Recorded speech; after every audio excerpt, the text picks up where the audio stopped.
Now, as we start the second part of our conversation with our next three panelists, when we end that, I'm going to try to engage the rest of the group here with questions and have you interact, assuming we can turn the lights down so we can actually see who may raise their hand out there.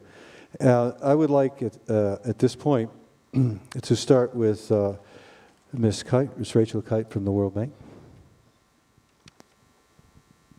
Thank you. Well, I'm going to try and attempt to respond to some of the questions you posed us, but I'd like to sort of continue the conversation we were just having a little bit as a segue.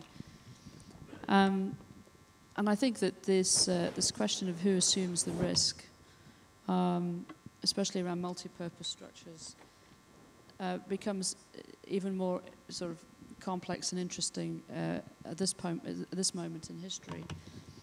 I think one of the big shifts in the last 10 or so years is that obviously large-scale infrastructure, in particular in the developing world, looking at it from the World Bank's perspective, is being financed through very complex financial consortium involving multilateral concessional finance from us and other regional development banks, from public sources, domestic sources, from other aid sources, but then increasingly from the private sector itself and from private commercial banking interests.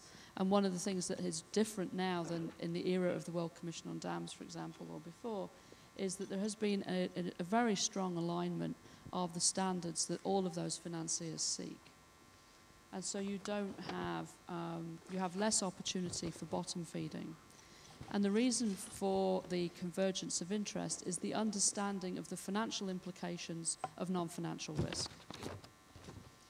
And so when it comes to large-scale dam infrastructure in Brazil, and you have a situation where you have a very large public financier, BNDES, and then you have a very robust domestic private sector banking